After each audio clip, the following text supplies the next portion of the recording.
PJ Nord for today's Fire Engineering Google Hangout. I'm here in New Haven, Connecticut with my partner Frank Ricci, and we have a whole host of guests today. We have a great show lined up, which wouldn't be possible without our sponsor of today's show, which is Tenkata. Tenkata is a true fire service supporter. They help us each and every day by providing the fabrics to many of the manufacturers for our turnout gear. We had them on last month on our show, and it was amazed at the education and the information that they provided to us, how they keep us healthier and safer each and every day by the fabrics they provide and how they manufacture their gear. Today we're going to build upon our last month's show, and we're going to continue talking about additional pieces of the puzzle to preventing cancer in the fire service. Right? Yeah, so I want to just start off. We're in New Haven's union office today, and we had a great day in the inner city reading the kids. We had 30 firefighters show up. Kevin's on our executive board. He showed up, and one of the questions I was asked, and it's important for cancer legislation as well, is how did you get 30 people out today? And, you know, Steve Duran did a great job, but the answer to that question is we asked them. And it's not as simple when you're trying to make change in the fire service to put out an email or to put out a bulletin. You got to get your personnel to actually make those phone calls and say, we need you out at this and this date to be there for the fire service. So today was read out loud. Tomorrow we'll be testifying for a firefighters cancer bill in Hartford, and we expect even a bigger turnout, and it's all because of working the phones to get the members committed to coming out. Would you agree, Kevin? Absolutely. Solidarity is the key. You know, working together, that's what gets things accomplished in the most efficient way. So, no, I agree, and that's why we're doing some good things here in New Haven. PJ, I'll kick it to you and throw it out. All right, so we're going to start off the show today. We're kind of split the show in half. We're going to start out with as friends of Fire Engineering, friends of Frank and mine, with Robert Fling, who's Department and Chief of Training at Dix Hill, New York. We're also be speaking with Erica Benning, who's from Knoxville Fire Department, and also David Frazier, who's also from the city of Knoxville. You will recognize, I can speak for Erica Benning and David Frazier and Robert Fling from their work in the fire service, especially some of their social media work and the things that they do to publicize and help the message of simple things that should be simple things like wearing your air and cleaning your gear. They're doing some amazing things down there. So that's what we're going to start off with. Then Frank's going to take over. He's going to bring in a couple other guests. We're going to start talking about some legislation and some bills and other things or other pieces of the puzzle. Now, we know that cancer is a hot topic in the fire service. Frank and I, we've been speaking about it for months on this Google Hangout platform, thankful for Fire Engineering. However, washing our gear is what we seem to keep defaulting back to. You know, every show we talk about washing your gear, you know, carrying your gear in a bag or putting your gear in a bin and making sure that you swap out your hoods and clean your gloves and all that stuff. But what we're finding is that's just one piece of the puzzle. That's one piece of the bigger picture, and they're important pieces, don't get me wrong, but there's many pieces of the puzzle for it to be complete where we're actually going to start impacting the lives of firefighters positively and decreasing the cancer rates across the country. So, Chief Robert Fling, why don't we start with you? Tell us a little about yourself and your beliefs here and why you're so strongly believing, and you run the Twitter handle of FacePeaceOn, which is kind of appropriate for today's hangout. Right. Thank you for having me today. My name's Robert Fling. I'm the Chief of Department for Dix Hills on Long Island. I've been doing that. I've been a member for 20 years. And about a year and a half, probably 2 years ago, I started an organization called FacePeaceOn. You know, just the education that I was getting out there of the diseases that firefighters were getting. I put a link towards it, and I developed a class called Poisoned, and it's called Poisoned. The smoke you breathe in on today's fireground is slowly killing you. It actually started out just with wearing your mask, because I don't have to tell you guys, you can walk around any fireground and see people walking around with no face piece on. And it grew from there, and it grew from the contaminants that are getting on our skin, getting through our bodies from the skin, inhaling them, and it's going all the way to now. I've been doing a lot of research on how nutrition is playing a role. Certain things that firefighters eat and the certain chemicals that we're exposed to is actually increasing our rates of cancer. So I'm about 2 years in. I'm probably just scratching the surface, but you know, it's something that's got to get done because it's killing us like never before. You're absolutely right, Robert. There's so many different pieces of the puzzle, how we live our lives every day and how we perform and function as firefighters, that's truly impacting our livelihood. And ultimately, what I like to always say is it impacts our family. Sometimes we forget the things that impact us have an even bigger impact on our family. Without a doubt. And I always say we lead people, we manage stock, and it's up to you as a fire officer and as a firefighter to wear your mask. You know, a lot of times a firefighter takes off their mask, they're affecting themselves and their family. But if you're a boss out there and you take off your mask early, guess what? Your personnel. Everybody else is going to do the same thing. I always ask the question in my class, how many of you guys have left a fire with a banging headache? And the hands go up all the time. And congratulations, you were poisoned. You know, it's either it's CO that's getting you, or there's a whole host of things that are going to cause a headache on a fire. We absolutely agree. So we want to turn over to Erica for a minute, who's sitting side by side with David, and they're in Knoxville Fire Department. So welcome. Thank you for joining us. We appreciate what you guys are doing down in Knoxville. And you got some research burns coming up. Why don't you tell us a little bit about yourself and what brings your passion to the fire service as far as this cancer initiative? Good to be here. I'm David Frazier. I'm the captain on Engine 1 for the Knoxville Fire Department, and I served as a safety officer for the Knoxville Fire Department for about 5 years. So that's why I'm here, and I'll turn it over to Erica. And I'm here because I have developed a passion when it comes to PPE and that which we wear to protect us. And over the last couple of years, we've kind of had a informal partnership with Chief Fling, and our two areas of research are kind of melding together. We like to talk about research and go in depth with turnout gear and anything, all things PPE, and then we act as a microphone and a translator to the firefighters. We take what the engineers and the researchers are doing from the manufacturing side, and we translate it into a language that us on the trucks, in the trenches, can understand and relate to, and take that knowledge back to the firehouse and utilize it to keep us safer. And you know, just following up on what Chief Ling said, we all, at least when I went to hazmat school 16 years ago, it was all about time, distance, and shielding. Unfortunately, we haven't taken that same approach to the carcinogen and toxins we're being exposed to on the fireground. We need to think about it the same way, about getting that stuff off our bodies. We can all tell when we show up at work in the morning if the shift before us had a fire. Why can we tell? Because it smells. And guess what that is? Those are toxins. Those are things we shouldn't be breathing. So we really need to take a more comprehensive approach to cleaning and to that, and kind of think about it from that time distance shielding aspect. And like our topic today, washing your gear is not the only solution when it comes to our health as firefighters. And we'll get into this a little bit later on about gross decon on scene versus getting back to the station, having that second set of gear if possible, washing the gear, washing yourself, and what's going on in those underlying layers within the set of turnout gear that you're wearing. Erica, you brought up a great point with the second set of gear, because a lot of fire departments, it's kind of like we solve one problem and create another problem, are so fixated now, which is a good thing, on washing the gear, but yet they only give the members one set of gear.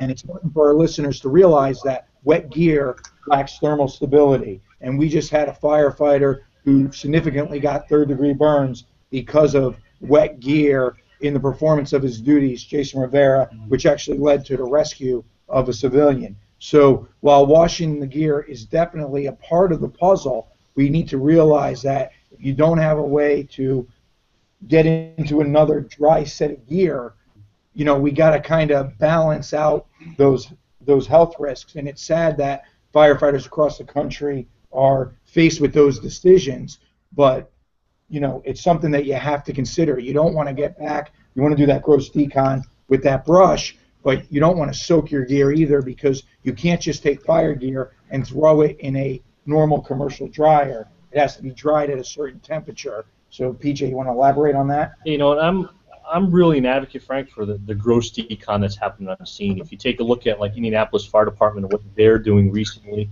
they're putting decon buckets, a simple 5-gallon bucket, a short length of garden hose, a scrub brush, and some sort of wipes on all of their apparatus. So when we come out of a building, what are we going to do? We're going to clean our tools because we're not going to put dirty tools back.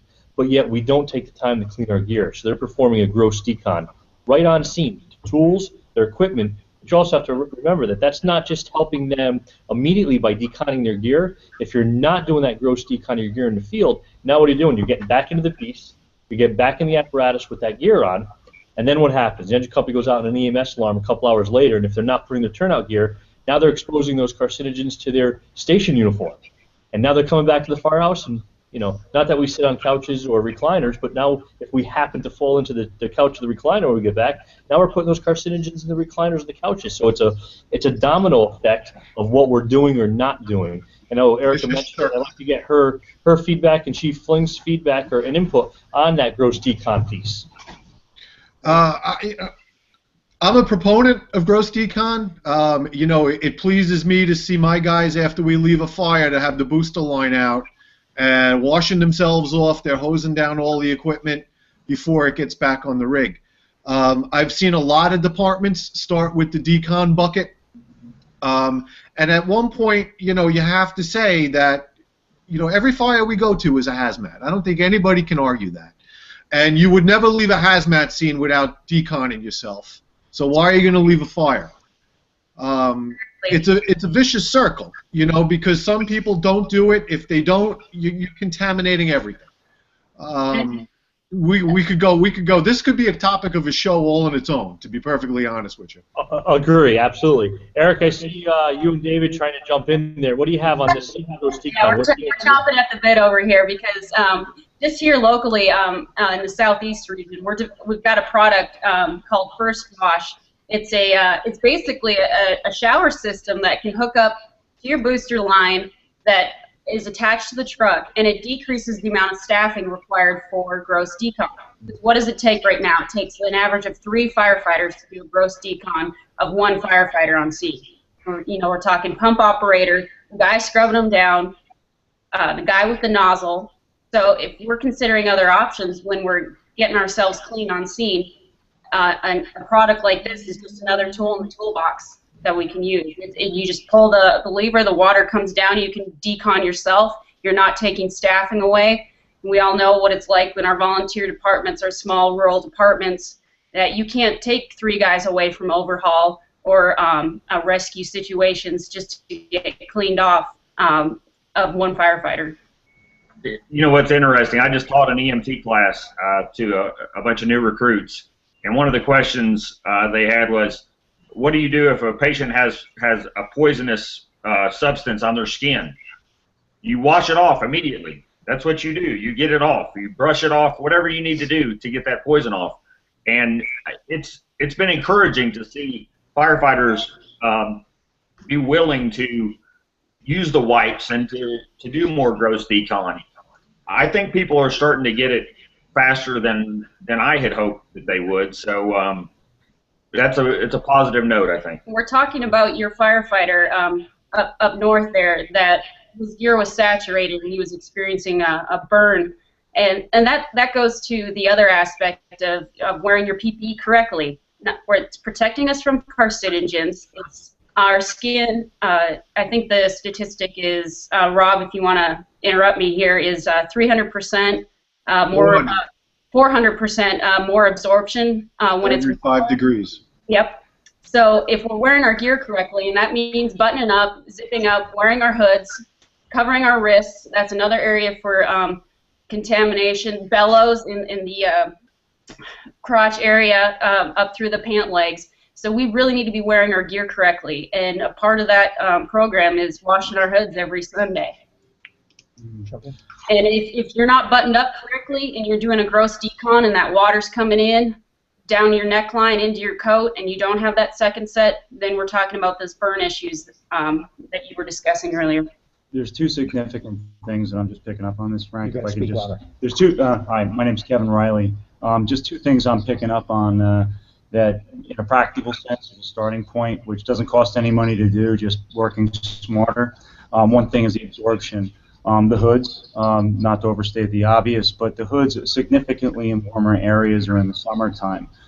That is something that can be easily exchanged at minimal cost.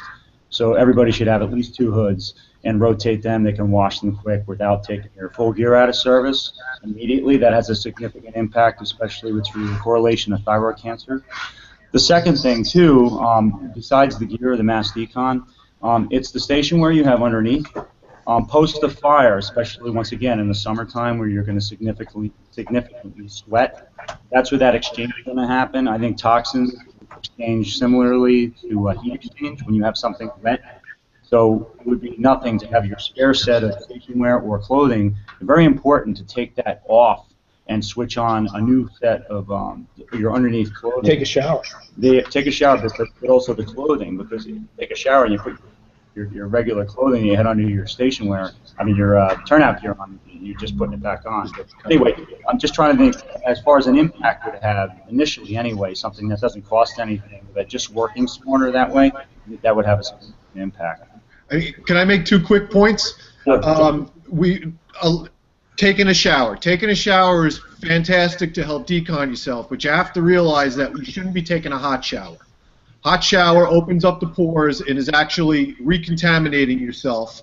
A cool shower with soap and water will get the contaminants off of you. There's a lot of products out there that people push for wipes and quick deconning on the scene. We have to remember that what do we wash ourselves with at most hazmat scenes? Water. Right, plain old soap and water. It goes a long way. A little jug of dish soap with one of the 5-gallon buckets the chief was talking about. Squirt it, fill it up, wash yourself off real quick, rinse. You're ready to go back to the firehouse.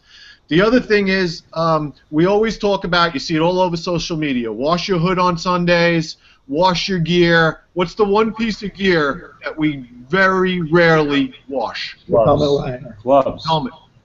Helmet, gloves. Helmet. If you look at the statistics of people with skin cancer in the fire service, where do we see most of it? Right in your head. Right here. Right where the helmet rides. That personally. Yeah, Erica can talk about that from a personal level. I had skin cancer behind my ear and all along where this headband is, and I had to shave off all of my hair due to not washing that helmet liner. I had no idea early on in my career. We do have a couple of questions from some of our Twitter followers. Just want to throw out there. The first one I'll throw out is from Maryland Fire Rescue. Is how often do you wash your Nomex hood? Is their question, and I'm going to follow up on that and throw this out to the group. And is it too often? Is there a point where we start washing our hood and our gear too often? Well, I answered this question. I got a question like this in one of my classes once, and they said, the woman walked up to me and said, "Chief, I wash my hood every Sunday." I said, "That's great, but when did you go to your last fire?" She goes, "Well, I haven't been to a fire in 6 months." I said, "Then why are you washing your hood?" I don't know. Where I am, we're not that busy where we go to 2 or 3 fires a week. It's relatively slow. So if you wash your hood, and most of my guys all have 2 or 3 hoods. So if you go to a fire, wash your hood. It's really not necessary to wash your hood every Sunday like you see all over the place. People have to use their judgment. Love the Long Island accent. Yeah. Common sense goes a long way. I was going to make fun of Erica before when she said lever. I was like, what's a lever? You mean a lever? Come on. In terms of thermal protection, actually washing our PPE actually causes something called fibrillation, where the fibers actually kind of become a little more bulky and trap a little more air and can actually increase thermal protection. So in terms of being worried about decreased thermal protection from washing, that's just simply not the case. Think about it like washing a sweater. It gets fuzzier, the fibers get more entwined and therefore more protective. But you just got to make sure that you're washing it and drying it to the manufacturer's specifications, because there are Absolutely. different fibers out there, and Incada does a great job of putting out natural fibers where they don't embed them with the fire retardant. They use natural fibers, which really make a difference, which I applaud a company for doing that.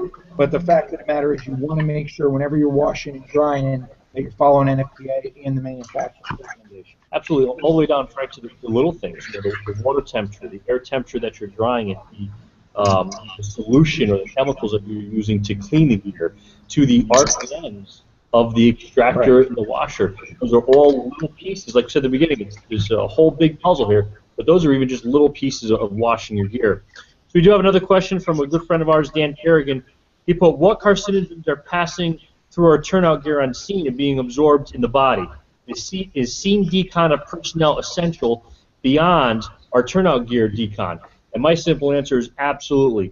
The initial gross decon on the scene of our turnout gear is imperative. However, then we need to remove that turnout gear, and like the good work that Gavin Horn is doing and the studies that live burns he did last year, you know, you need to use some type of wipe or some type of chemical immediately to clean your neck area, your head area, your glove area, your hands, anywhere where you have a high instance of exposure. Remove your turnout gear, and then as soon as possible, you change your station uniform and take a shower. Anybody else have any input beyond that? You know, the neck area is a really high absorption area on the body, and that's one of the reasons we see that higher incidence of thyroid cancer that the chief was speaking about. And that's an area where, again, the hoods allow more contaminants through because they don't have a moisture barrier. So that is an area of high concern and an area that we really need to pay attention to.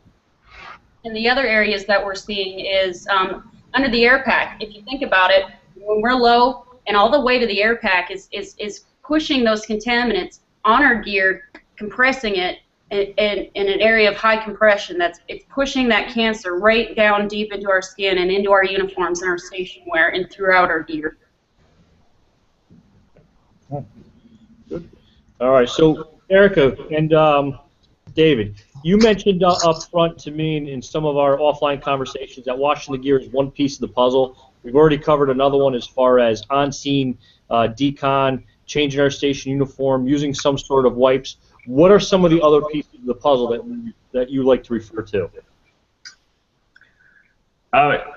You know, we really do need to examine the way we fight fires. I know strategy and tactics are kind of a hot button issue, but we really don't need to be putting ourselves in danger unnecessarily.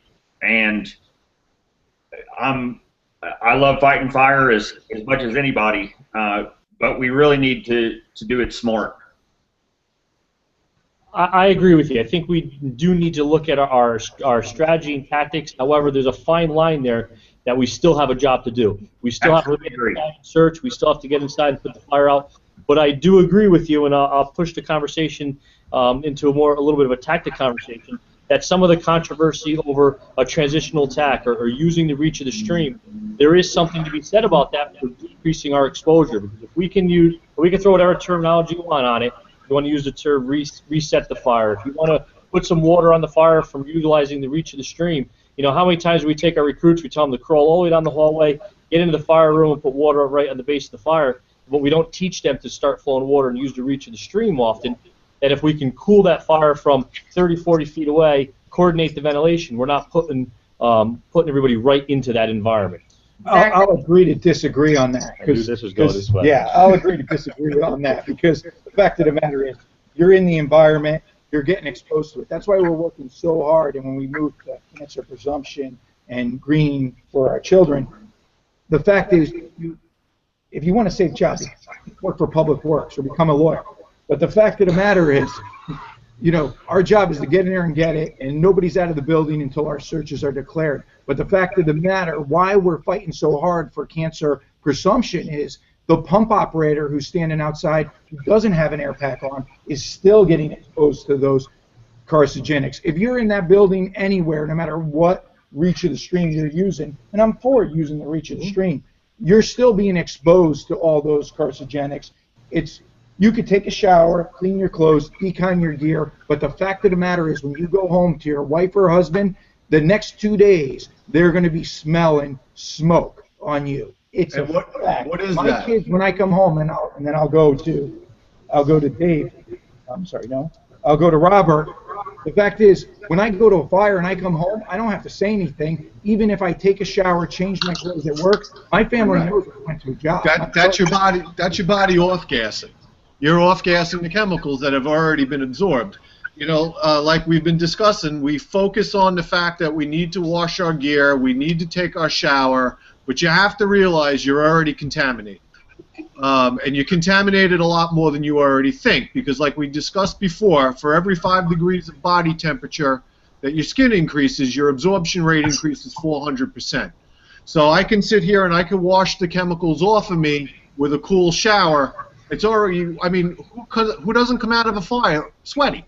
All right, so think about how much your skin temperature raised. It's probably over 5 degrees, because we normally take somebody's temperature in rehab, we take their blood pressure and their pulse. So we know that they've been working, we've known that the skin temperature has gone up, they've absorbed all these chemicals into them. So now we can take this a step further. The number one, we can flip-flop. The number one and number two killer of firefighters is cardiac and cancer. All right? So how do we continue to rid our body of chemicals? After, what's the largest organ in our body? Skin. It's our skin. So what we need to do is we can decon ourselves through rigorous physical activity. The more we sweat, our pores open up again, and we can actually sweat out the toxins. If you look at Canada, Canada has infrared saunas in some of their firehouses. So what they do is they come back from the fire, they sit on an exercise bicycle, and they actually sweat the toxins out. I brought this up to my department. Of course, we don't have a sauna, but we have, one of my members actually has a sauna in his house. He came back from a fire, sat in a sauna for 15 minutes, and guess what? He didn't smell like smoke anymore. He didn't smell like smoke for 2 days. So I'm a big advocate of rigorous physical activity after a fire, or at least 2 to 3 times a week, because number one, it cuts down your risk of a fatal heart attack, and it's also helping you decon your body. We can get cocktails in that sauna. You might be on to something. Well, even a jacuzzi, believe it or not, you know, but it has a strange perception, even though he's absolutely accurate when it comes to sweating out the toxins in the sauna. It's like that's a significant solution. Robert, do you have any data on that? As far as? For sweating out the toxins, do you have any studies that we can put up, or? I have this time. I have piles and piles and piles of research. I'll go through some of it, and I'll send you whatever I can find. Send it to PJ. He likes to read. I want to backtrack a little on the conversation to build on Frank's point, and then we want to turn it over to our other couple of guests to get into that piece of the show. You know, Frank talked about the pump operator being out in the street. And your chief officers. Yep, if you were to go on the Providence, Rhode Island Union's webpage, they have a very good research study in their department that they did after they had a pump operator going to cardiac arrest. They had 2 fires back. Cyanide. They had the pump operator going to cardiac arrest. It was a code save. When they brought him to the hospital, they drew his blood, and they found his hydrogen cyanide levels through the roof. They recalled every firefighter that was at both those jobs, just over 30 firefighters, and I think it was like 26 or 28 of them had hydrogen cyanide levels to the roof. Not just the fire tech company, not just a search company, but every firefighter, including the pump operators that were on that job. So, Right. Frank, I agree with you. Just because you're standing outside does not mean that you're not being exposed. Hydrogen cyanide poisoning mimics CO poisoning in some ways, and will also mimic a heart attack. So we have to look at the fact that some of our firefighters that are going into sudden cardiac arrest on the fireground might not be because they've had too many cheeseburgers in their life. It might be because they've suffered acute cyanide poisoning. Well, I'll just jump in real quick, and I don't want to segue out of this, but I want to address that real quick. I was president of the Hydrogen Cyanide Coalition, which is now known as the Fire Smoke Coalition. Anyway, that was back in 2011. We found significant the toxic fumes, carbon monoxide, hydrogen cyanide, Hydrogen cyanide is 50 times more lethal than carbon monoxide, and its way to escape, it evacuates the detection tenfold. So if you're picking up significant levels of cyanide, that means you, after the fact, it means you were exposed to that much more earlier. And to put it simply, carbon monoxide mimics the hemoglobin, so it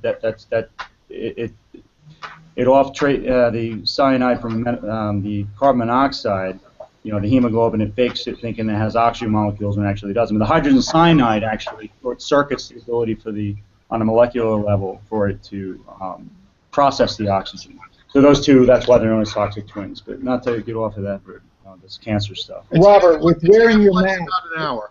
it's important for departments to realize there's a lot of departments out there that say if you have below 35 parts per million of carbon monoxide, it's safe to take off your mask because that's below the OSHA time-weighted average. But the fact is, it's not the campfire smoke that you may know as a kid. We're talking about toxic smoke with over 2,000 highly toxic chemicals. And if you have carbon monoxide there, there's only so much that we can actually meter for. If carbon monoxide is present, you can bet that there's another host of nasty actors there. And a good example of that is if you have a reading of 0, even for carbon monoxide or hydrogen cyanide, and you take off your mask and your eyes are watering, both of those chemicals don't make your eyes water. So that's an indication right there that you're getting poisoned by acrolein, hydrogen chloride, hydrogen sulfide, or a bunch of other nasty actors. So, metering even has a limited ability. PJ, you want to go next? No, absolutely agree. And you know what? This kind of goes into backtrack a little bit about having 2 sets of gear, the importance of having that two sets of gear. But listen, I clearly know that all of our departments cannot afford that. However, but if you truly look at what you're buying, and how you're purchasing your gear, and doing a good solid risk assessment, like we talked about last month by our great sponsor, Takata, who's also sponsoring our show today, they can help you perform a risk assessment. You may be buying PPE that's well above what you actually need in your department, where you can save a little bit of money and maybe purchase, if you're a small department, we run 11 per shift. If we can have 20 sets of gear in standard sizes, locked up, secured, so when guys and girls come back from fire, they can go into that spare set where all 40-some-odd members don't have a set of gear. It's a place to start. Granted, we all should have a second set, but you have to look at options and ways to work within the budget that you have. And it may come down to making sure that you're buying the right PPE. You're not spending more than what you truly need to buy. And definitely when we're talking about the Takata products, we're seeing a lot of innovation when it comes to their new outer shell and just the way they're weaving their fibers together. We're talking about materials that are twill weave versus the traditional ripstop. Something we're going to be looking at in the next couple of months is the amount of and forgive me if I'm not using the right technical terms here, but the sheen. We're seeing that the twill weave on some of the Takata products are sloughing off these gross contaminants much easier than some of the ripstops. So, and the other thing is, Takata and safety components, all the manufacturers work really hard to put us in gear that protects us and that has a good THL that keeps us cool. So maybe our body temperatures don't get as high, and those absorption rates can stay a little lower than they used to. Okay, everybody here seems to agree that while there are engineered control measures that we can do, the fact is you can't completely protect yourself from being exposed. If you're going to be a firefighter, it's a dangerous job. You're going to be exposed to the products of combustion. And this is where Alex and Kurt comes in. I want to first introduce Alex. And Alex, can you tell our listeners and viewers today a little bit about yourself and a little bit about your organization? And then we're going to move to some legislation that Kurt's working on. Go ahead, Alex. Yeah, I'm happy to. First of all, I just want to say I'm honored to be in the presence of all of you firefighters, and I have such respect for what you do. Obviously, it's a hazardous job, but I can't think of any other profession where they, just by doing their job, they increase their risk of getting cancer by 300%. And this is not necessary. These exposures to the flame retardants and other toxins that we've been talking about are actually for the most part, avoidable. So what my organization, Greening Our Children, does is we educate the public, communities, individuals, legislators about how to avoid exposure to toxins, because we do have enough scientific knowledge about numerous chemicals to help us make informed decisions, so that we don't use chemicals when they're known to be harmful and they are not actually causing any benefit. And we're talking today about flame retardant chemicals. We know from studies, actually from federal government studies, from the Consumer Product Safety Commission, that flame retardant chemicals in furniture do not create a greater degree of safety, and so they're actually unnecessary. So our whole focus is prevention, and you guys should not be put at greater risk just because there are unnecessary chemicals in the products around us. Alex, one of the things that is real easy to illustrate is sometimes in society we try to solve a problem and we create a greater problem. Yes. With the wet gear. And the FAA study is the one that I really like to look to. When it came to airplanes, they were worried about individuals having burns, so they required all these flame retardants in the seats. And what they found was, while they may have limited burns, a very minute fraction of what it would be, the products of combustion that was being created by a burning seat now was endangering not just the person in the immediate vicinity of a burn hazard, but the entire passenger plane. And now the FAA is looking to get rid of those flame retardants, because the products of combustion not only are causing inhalation hazards, but they're also creating escape hazards because the individuals can't escape. And we know as firefighters that it's the smoke that kills our victims predominantly, not burns. So can you speak to that a little bit, Alex? Yeah, exactly. Well, we do know that. We know that now, that it is the toxic smoke that's released from the combustion of flame retardant chemicals that generally kills people through asphyxiation. It's not the flames. Now, we have to remember that these laws, like the FAA one you just described, and California TB 117, which was the policy in California that required all upholstered furniture to contain flame retardants, those policies were enacted in the 1970s, which was a very different time. First of all, we didn't really know very much about the consequences, the health consequences of these chemicals. It was also a time when smoking rates were a lot higher than they are now, and open flame scenarios in houses were maybe more common than they are now. All of those factors have changed. The only factor that hasn't changed is the use of flame retardant chemicals, and we need to get rid of them because we do know definitively they do not prevent fires, they do not decrease the rate of a fire. All they do is combust into toxic smoke, which creates a severe problem for the residential inhabitants and the firefighters. And I also want to mention that even before flame retardants are ignited, just on a daily basis, they disintegrate into dust, which particulate matter is in the air, and everybody who lives in the house, but particularly small children, because of their hand-to-mouth behaviors, are exposed to this toxic flame retardant dust. So this is a daily exposure for everybody, regardless of whether you're a firefighter or not. So firefighters out there, especially when it comes to legislation, need to realize that they're not alone. There are a lot of citizens and a lot of organizations concerned about firefighters, our children, and the public at large. So New Haven firefighters, for example, our union voted to back this upcoming legislation that Alex and her organization is putting forward. I want to transition to Kurt real quick. And Kurt, can you introduce yourself? Because you were instrumental in passing Minnesota's law, and I think that that serves as a model for the rest of the country to help protect firefighters and the citizens at large. Go ahead.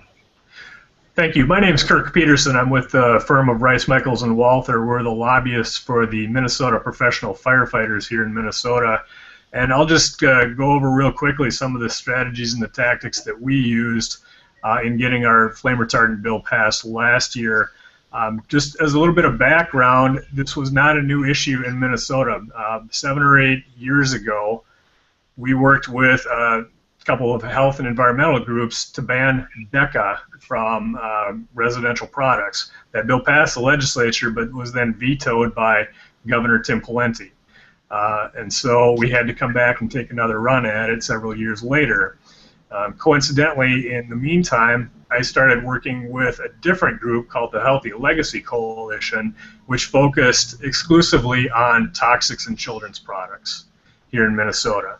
And we were the first state in the country to pass a bill that bans BPA in baby bottles and sippy cups. We got a ban passed on formaldehyde in personal care products. A lot of people don't know it, but children's shampoo and soaps and lotions have formaldehyde in it. We got that banned. And so we've had a long history in Minnesota of working on these things, and so legislators and lawmakers and other lobbyists knew about these issues. And it was kind of brought to a forefront 2 years ago when we were also pushing, the other group was pushing for something called the Toxic Free Kids Act, which instead of just banning chemicals one by one and every year having to come back to the legislature and pass a new bill for the chemical du jour, said, let's take a bigger look at these things and have the state evaluate toxics as a whole. That unfortunately didn't get passed, but it made such a ruckus in the state that we actually held up the state budget process at the end of the year 2 years ago for 2 or 3 days while we tried to work this out. And so all of a sudden these legislators, the senators and state representatives said, wait a minute, what is up with this toxics in household products issue? So that brought us to last year, and at that point the firefighters got involved and said we want to do something on flame retardants.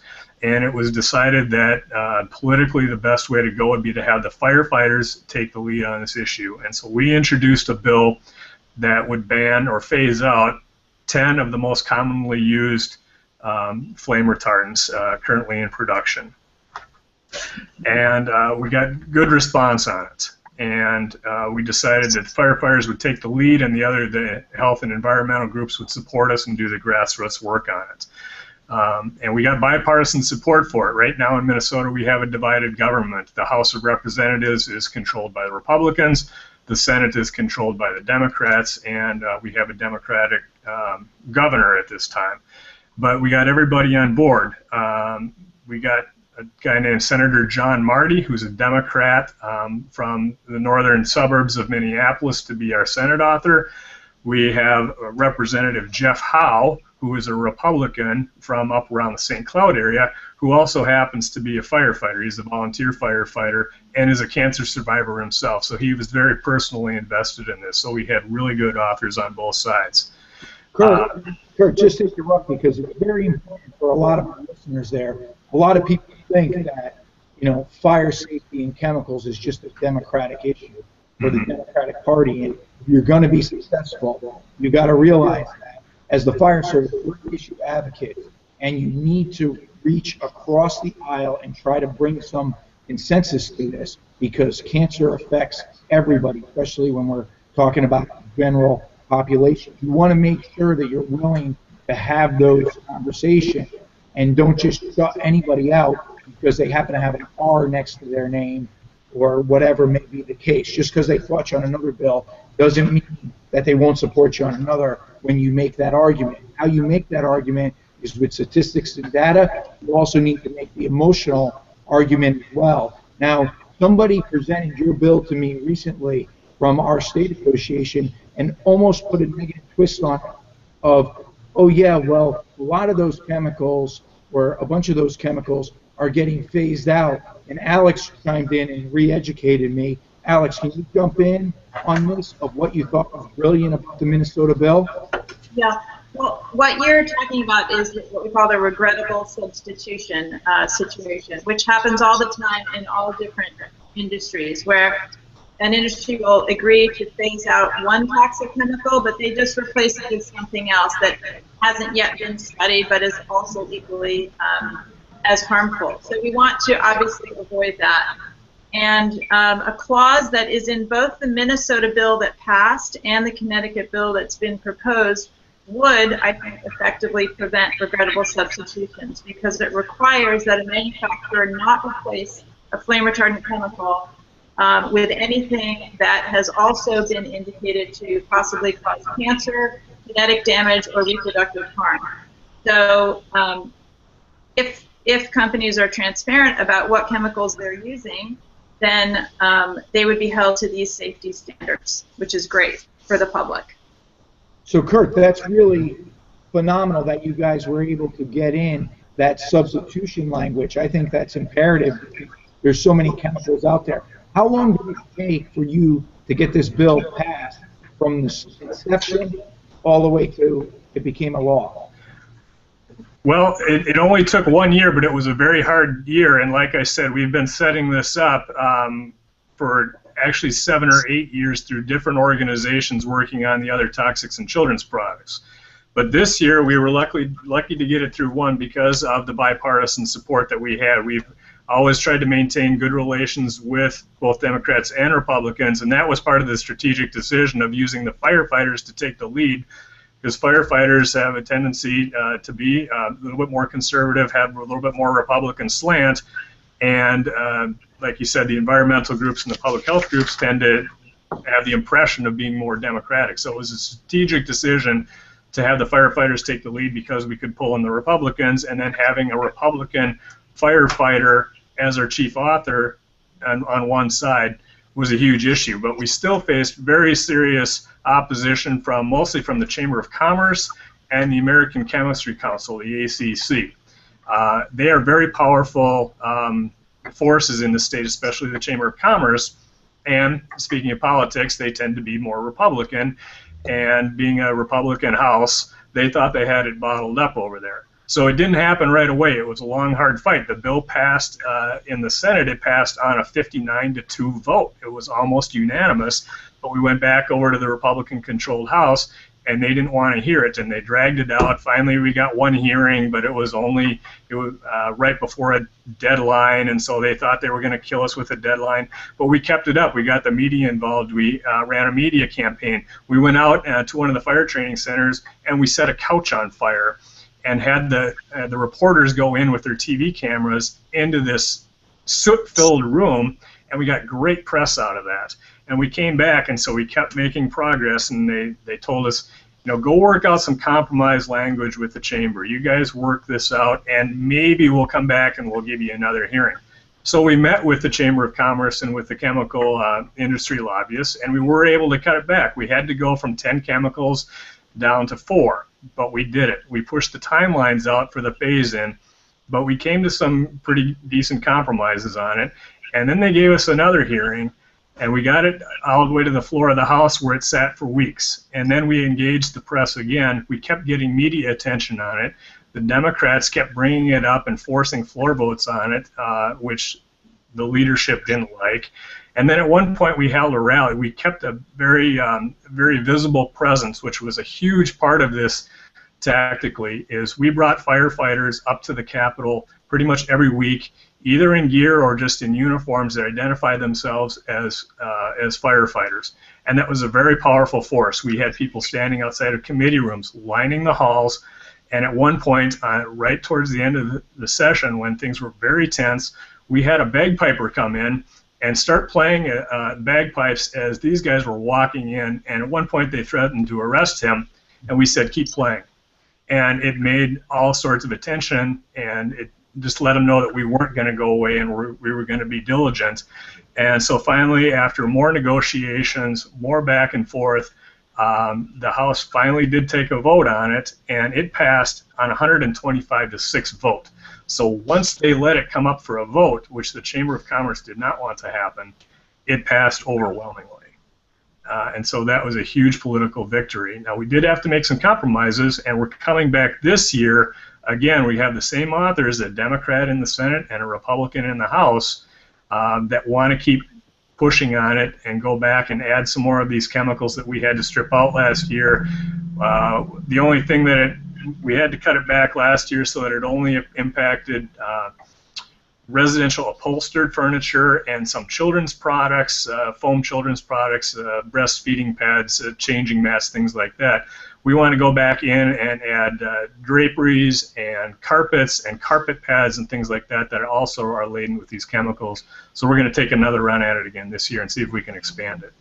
Kurt, you should be commended for that, and you know our viewers got to realize that these type of things, you can eat a half loaf of bread. You're not going to get everything you want in the first stab at it. Things like this are going to have to die the death of 1,000 paper cuts before we get there, but it's going to take firefighters, an organization like Alex's organization, pushing this to go forward. Let's go around the horn. We're at. Can I just add one thing, Frank?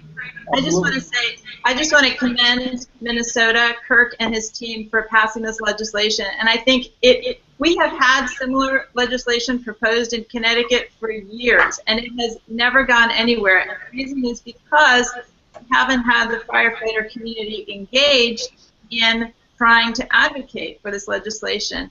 So I think when the public hears from the firefighter community that they want flame retardants out of products, that will completely change the dynamic. Because right now, flame retardants, even just the term itself, it sounds like a positive thing. It sounds like it retards flames, it promotes fire safety, but it does not. So when the public looks to firefighters who are the real experts in fire safety, and the firefighters stand up and say, we want this stuff out. It doesn't promote fire safety, and it's killing us, and it's damaging the health of everyone who is exposed to it, which is everyone at this point. Then we're going to have a complete turn of events. And this is not, I agree with you that we have to have bipartisan support, but this is not a partisan issue. This is purely a public health issue, and we have to frame it that way. And firefighters need to know that they should advocate for their own safety and the safety of their families, and everybody will listen to them because you guys are the expert in fire safety. Also, just to chime in on one thing that's significant that you pointed out earlier, Alex, that I wasn't aware of, is that these fire retardant chemicals degrade and become particulates. That affects the general public, everybody, not just firefighters. So that's something that's significant that I just learned from today that everybody should be aware of. It doesn't even have to be on fire. Let's go to Erica, and we'll go around the horn and sum up. And we really thank you for being on Fire Engineering Google Hangout. And we thank Kinkata for their fabrics and what they do for firefighter safety. Erica and Dave, go ahead. So thank you for having us, and it's just a real honor to be here. And it really is going to take what you see here, a really multifaceted approach to deal with these issues, the cancer in the fire service. It's going to take legislation, it's going to take tactics, it's going to take decon, it's going to take departments stepping up and buying a second set of gear. It's just going to have to really take a multifaceted approach that is going to be long-term so we can make some changes. So 20 years down the road, we don't have the number of firefighters that we have now dying of cancer. And topics like this, us getting together as a culture, from, like David said, every facet that could possibly be involved in having discussions and conversations is what's going to change the culture for us and help save lives, whether it's those of our family members or us in the fire service. So we just want to thank you for having us, and any questions that we can have, you can find me on Twitter, David and I, at my handle at @FF_Benning. Let's go to Robert. Thank you very much for the opportunity today. I appreciate helping get my message out. You know, one of the big things that I want to push at the end here is, you know, there's informal leaders and there's formal leaders in every firehouse. And both of those levels of individuals can make a big impact. You know, they're going to see what you're doing. They're going to ask questions, and hopefully they're going to emulate what they see, because this is something that's going to affect everybody, and it's probably not going to affect anybody 6 months, 7 months, 8 months after a number of fires that they go to.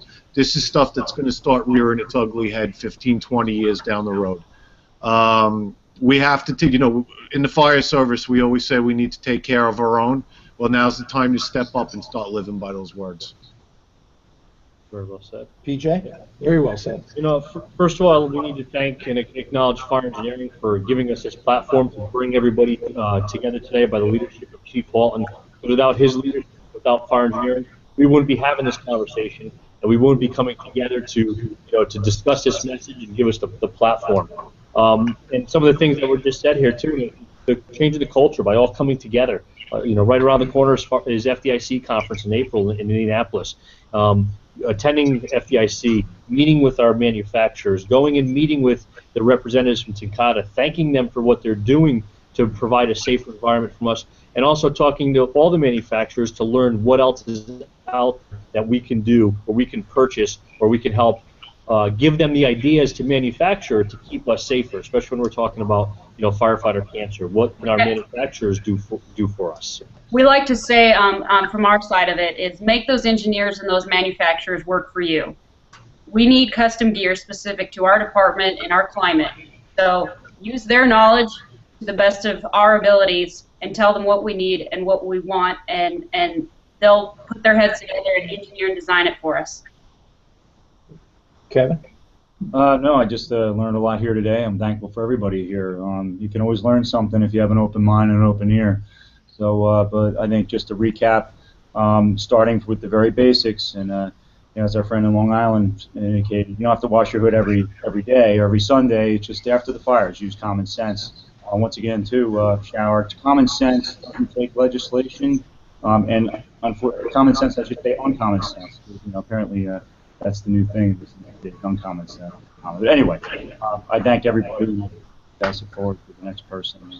Kurt, I'm going to go to you, and my message to everybody, and this was one of the things I testified about in front of Congress, was the fact that the price of our democracy is vigilance. And if you think someone else is going to do it for you, guess what? They're not. You've got to get out. You got to support the organizations that are supporting you, and you can't just rely on this or that to get it done. It's going to take time, and it's going to take your time, and you got to pick up the phone. You got to be willing to make the calls. You got to be willing to go up to the Capitol, and you got to get to know not only your senator or representative in the General Assembly or in Congress, you got to get to know their staff as well, because it's their staff that gets everything done.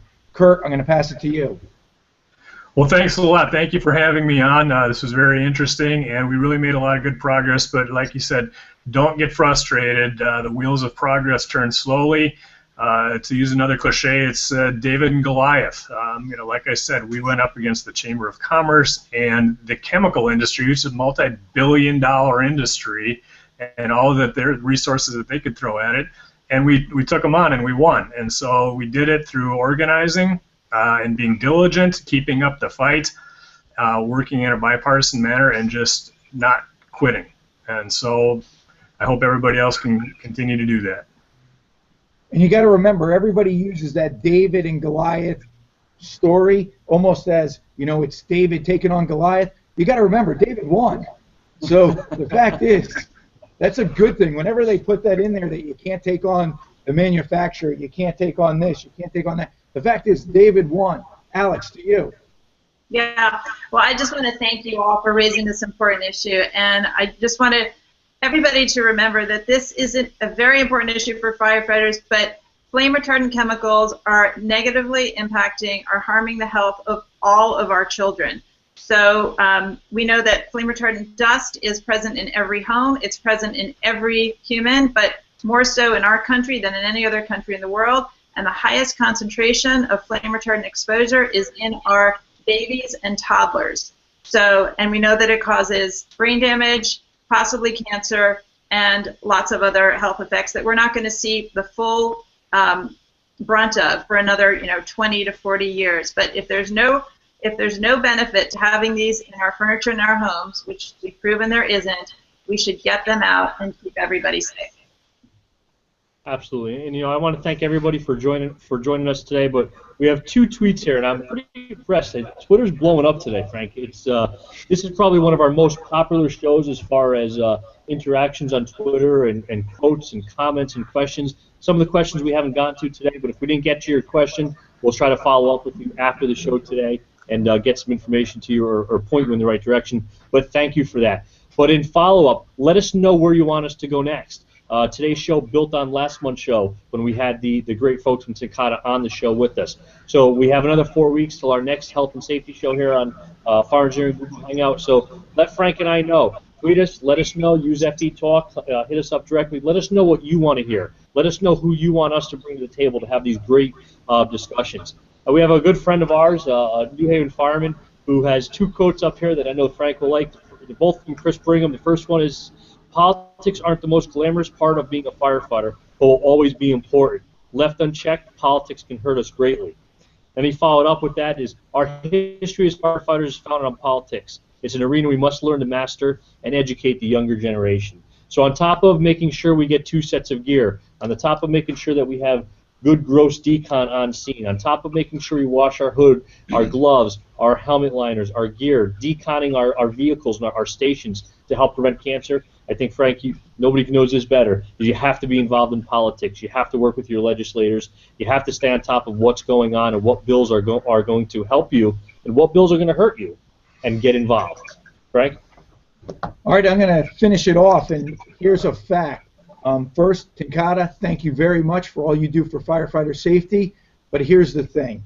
You got to hold your politicians accountable. You can't let them shake your hand with one hand and pose for the photo op, while with the other hand they're slashing your budgets and killing your bills. You got to get out there. You got to participate. You got to make the phone calls, and that's it for this Google Hangout, but we'll see you at the Capitol. We'll be there tomorrow with New Haven firefighters and firefighters around the state for the cancer bill. We're going to be there for Alex and her bill coming up, and we can do this together. Thank you very much, and we'll see you at the next Google Hangout. Thank you to Takata and Fire Engineering.